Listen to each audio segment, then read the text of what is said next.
Graça e paz, irmãos e irmãs. Hoje vamos continuar no tema da santificação, né, professor Basotti? Isso. E no último estudo, né, o professor Basotti trouxe aquela ideia realmente de algo bem prático, né? Santificação é algo prático.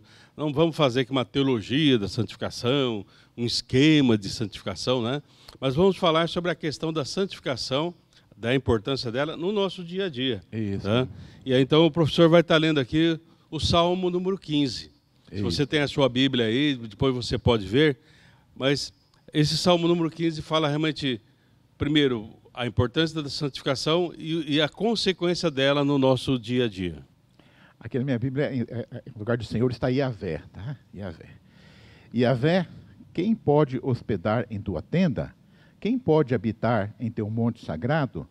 Quem anda com integridade e pratica a justiça, fala a verdade no coração e não deixa a língua correr. Não faz mal ao seu próximo e não difama seu vizinho. Despreza o ímpio com o olhar, mas honra os que temem a Yahvé.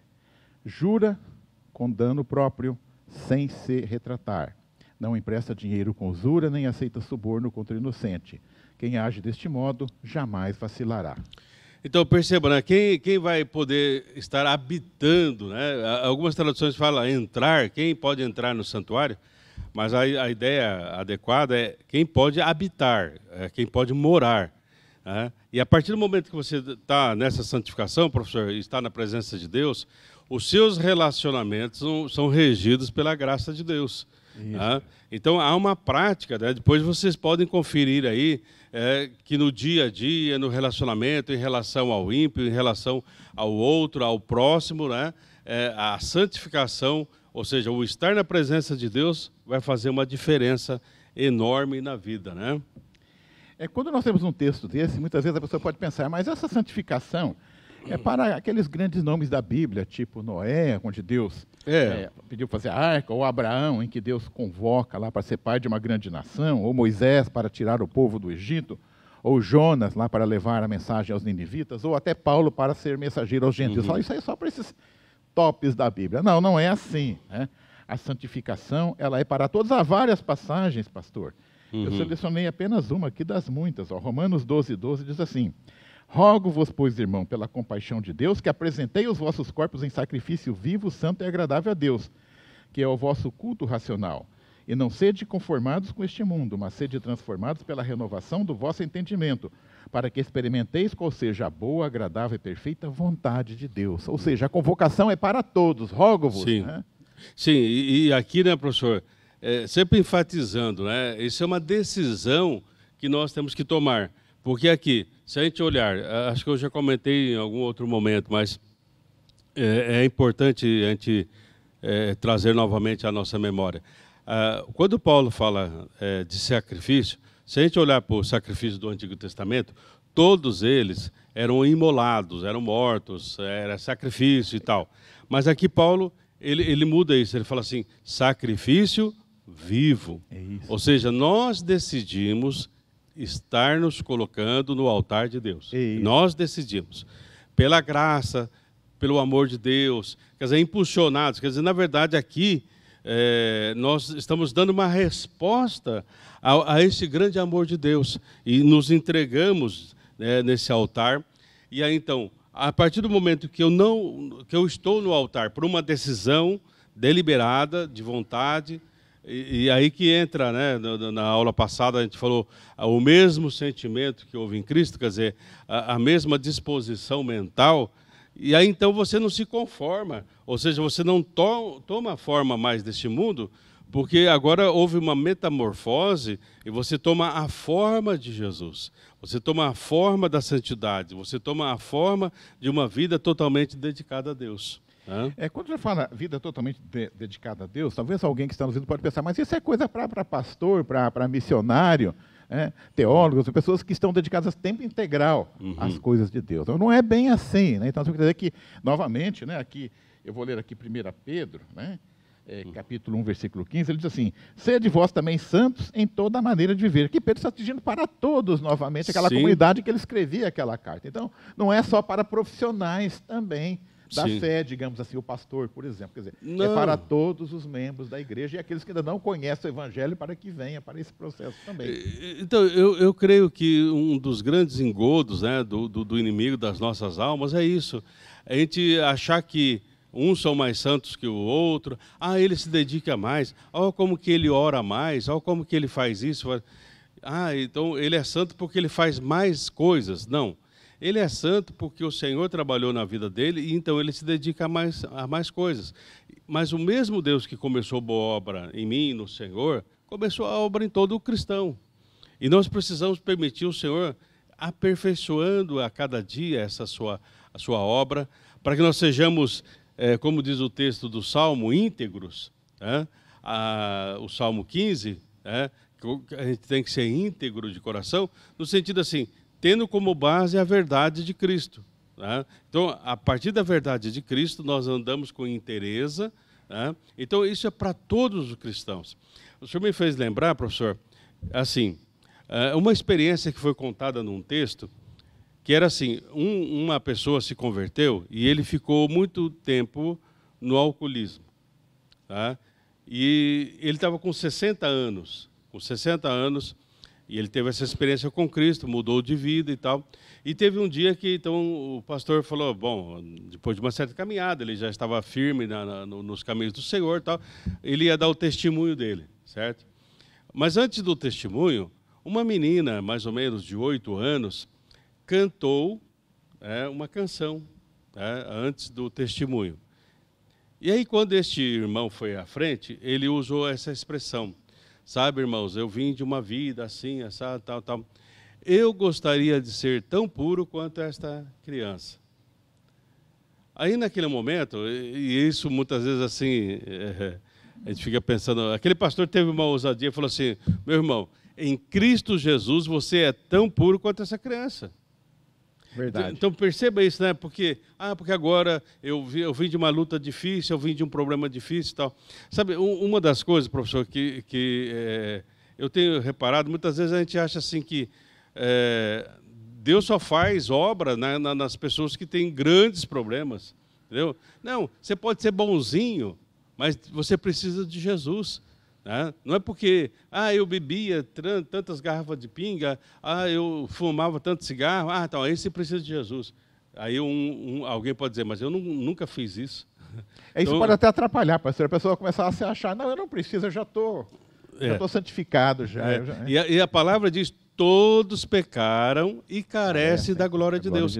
E esse carecer dessa glória é o carecer porque nós perdemos essa possibilidade da santidade de nos aproximarmos de Deus. E se nós nos aproximamos de Deus, é porque Deus nos alcançou em Cristo Jesus.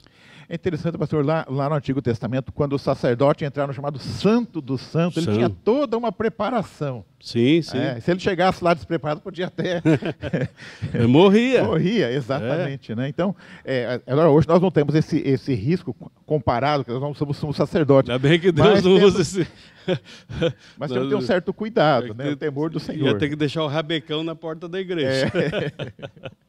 Pastor, eu estava me lembrando aqui agora, são histórias, né? Mas são verdade, né? A história é a seguinte, diz que a mulher brigou com o marido e saiu de casa, né? Sim.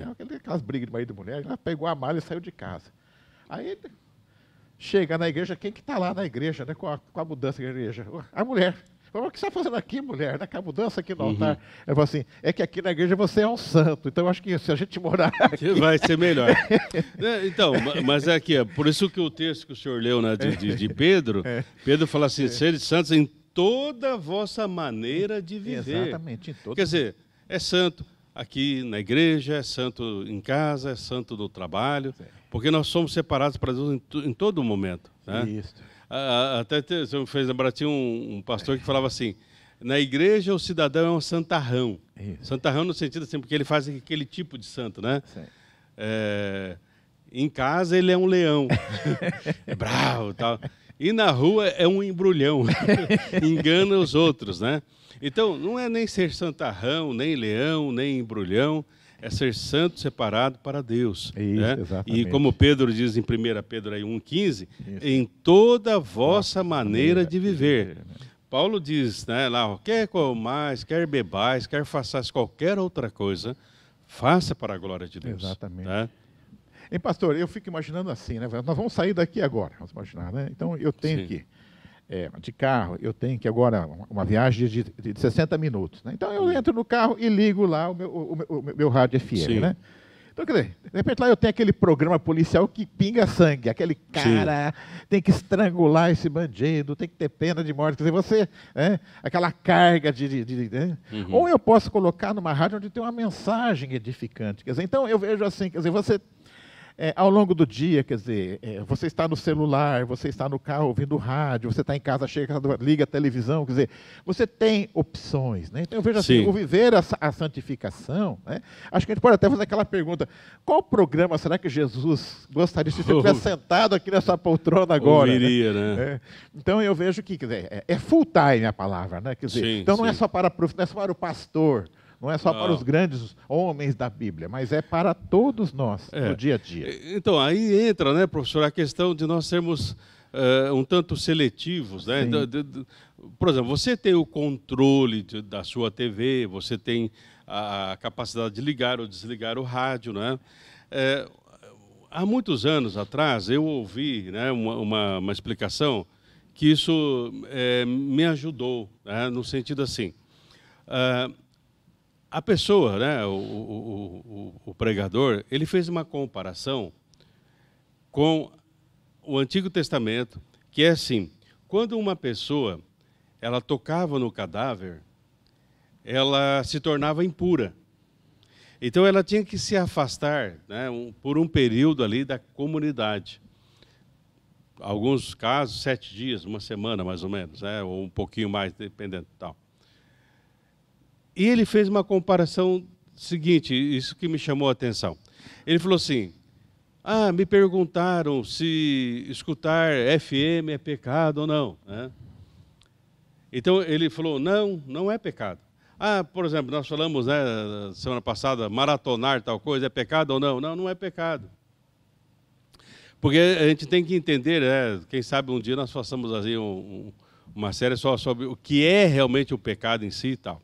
Mas aí então ele fala assim, mas isso é imundícia, é tocar em morte. Então ele fala assim, não é pecado, mas você vai se separando de Deus.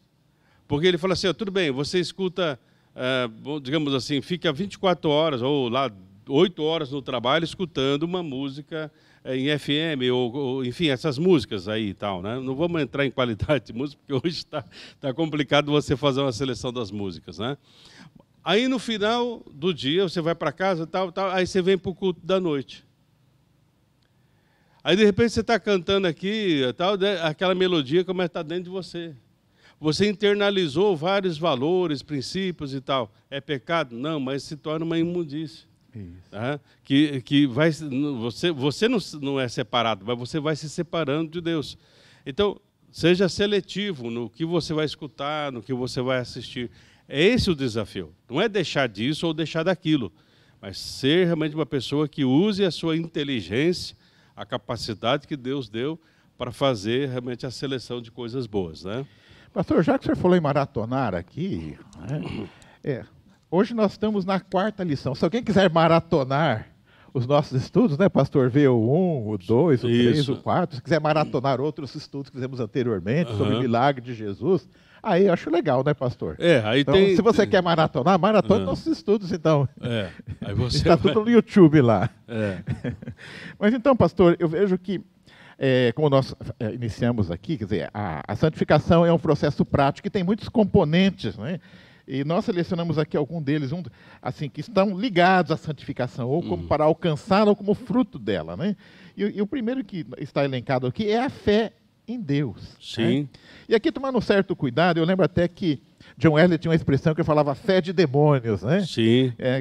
Porque há uma passagem aqui, né, em Tiago, capítulo 2, versículo 19, que diz assim, tu crês que há um só Deus, fazes bem, também os demônios o creem, e estremecem. Eu já vi pessoas falar, olha, eu não vou na igreja, eu não leio a Bíblia, eu não faço nada, mas eu tenho uma fé Né? Quer dizer, olha, parabéns, você está com um padrão de fé equivalente ao dos demônios, porque os demônios também creem nesse padrão. Creem, estremecem, mas continuam demônios do mesmo jeito. Né? Exatamente. Então, a fé, ela nos leva a sermos agradáveis a Deus. Isso. Então, a partir do momento que você tem um relacionamento com Deus, porque a fé não tem um fim em si mesmo. A fé é para Deus, Isso. para nos tornarmos agradáveis a Deus. E isso tem que trazer uma transformação, professor. Isso. Tem que trazer transformação. E uma marca dessa transformação, sem dúvida, são as boas obras. Né? Eu vejo assim, pastor, fé e obra, eu vi discussão, um puxa para a fé, outro puxa para obras. Eu vejo assim como um pássaro com as duas asas. Elas caminham juntas. Né? Sim. E eu gosto muito de uma passagem de Tiago, acho que é assim que ele liquida essa discussão. Em Tiago 2,18 diz assim: mas dirá alguém, tu tens fé e eu tenho as obras? Mostra-me a tua fé sem as tuas obras, que eu te mostrarei a minha fé pelas minhas obras. Né? Então, Tiago diz aqui o quê? As duas coisas caminham juntas. Né? Sim. Eu vou te mostrar a minha fé pelas minhas obras. As coisas estão imbricadas. Né? Então, fé e obras. Né? Sim. Porque fé sem obras os demônios têm. Sim. A palavra diz, né? Pela graça sois salvos. Isso. Né? Mediante a fé. Isso não vem de vós, é dom de Deus. Mas logo em sequência, no versículo... Efésios, né? Efésios 2,8. Né? É o 9 e 10. O 9 e 10, No 10 fala assim, que nós fomos feitos em Cristo Jesus para as boas obras. Para as boas obras. Então, Então, eu não faço as boas obras para obter alguma coisa. Né? Mas como nós já falamos, né, professor? As boas obras vêm como fruto da santificação, vêm como fruto da presença do Senhor em nós, vêm como fruto da nova vida em Cristo Jesus. Enfim, é uma consequência. Isso. Tá? Porque aí nós vamos olhar as pessoas com mais amor, com mais sem julgamento, sem preconceitos, enfim, né? Eu acho assim, é uma comparação bem simplista, tipo assim, o seu filho faz aniversário, você vai dar uma bicicleta de presente para ele. Então você não vai dar a bicicleta para mostrar que você ama ele, mas por que você ama. Então dizer, a motivação é diferente. Com ou sem a bicicleta, você ama o seu filho. Né? Então assim são as obras também. Né? Porque assim... eu sei que muitas vezes a gente utiliza essas expressões. Se você estudar melhor, se você fizer isso, fizer aquilo. Não, eu creio assim que se você for presentear o seu filho, presenteie porque ele é filho. E é assim que Deus trata. Não é nenhum mérito em nós não somos bonzinhos, nós não somos, mas Deus nos trata como filhos. E aí então ele diz que o pai muitas vezes dá boas dádivas aos seus filhos. O Pai Celestial vai ser a mesma coisa, vai dar porque Ele nos ama, né? Uma outra ferramenta também ligada à santificação são as orações. Né? E há uma passagem em Mateus 7,7, né? Que é bastante conhecida, né? Onde Jesus diz assim, lá no Sermão do Monte: pedi e dar-se-vos-á, buscai e encontrareis, batei e abrir-se-vos-á. É muito bonito isso aqui, pastor, mas acho que esse versículo não pode ser visto isoladamente. Não, com certeza. Porque eu vou pedir tudo aqui então, né? O que eu mereço, o que eu tenho direito e o que eu não tenho. Se eu estou no processo da santificação, professor, eu não vou pedir nada que não seja adequado com os princípios e preceitos de Deus. Né? Tiago 4,3, ele fala, complementando o que o senhor falou, Tiago, capítulo 4, versículo 3, diz assim: pedis e não recebeis, porque pedis mal para o gastardes em vossos deleites. Então, quer dizer, Jesus fala, pedi. Sim. Mas a gente também tem que saber, quer dizer, inclusive aqui, pastor, sem querer criticar, participo de muitos grupos de oração, de reuniões de oração, os pedidos de oração é o ponto culminante da reunião, a hora dos pedidos. Né? Então, assim, a maioria dos pedidos eles giram em torno de coisas cotidianas, não que seja, eu estou com uma dorzinha aqui, aproveita para orar, para essa dorzinha. Sim. Mas assim, a gente vê muito pouco pedir em reunião de oração, eu quero uma vida mais santificada. Eu quero que Deus perdoe meus pecados e não me deixe continuar pecando. Quer dizer, essas coisas mais assim, ligadas à espiritualidade. Quer dizer, a nós, e eu acabo às vezes, a gente pede muito o nosso cotidiano. Olha, eu vou viajar, né, que Deus cuide aí para não furar o pneu do carro, vou fazer uma cirurgia dentária. Né, não sei. Então, quer dizer, esse cotidiano, ele tem um valor, mas eu vejo assim, nós temos que focar as nossas orações naquilo que está ligado à santificação. Peça na oração, peça mais fé. Né? Mais disposição para orar, né? Mais disposição para enfrentar... Faça a tua vontade.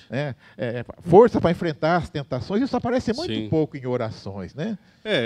Infelizmente, né, professor, porque eu creio que é uma das coisas que foi sendo distorcida com o tempo, né? E aí, então, tem um autor que fala assim que as reuniões de oração se tornaram como uma lista de pedidos. Né? Isso. Eu vou fazer... Não estamos dizendo que você não possa fazer pedido, né?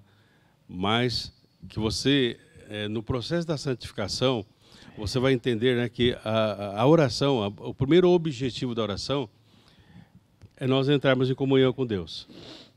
O segundo objetivo da oração, professor, é a nossa declaração de dependência do Senhor. Então, eu entro em contato com Deus porque eu dependo de Deus. Tá?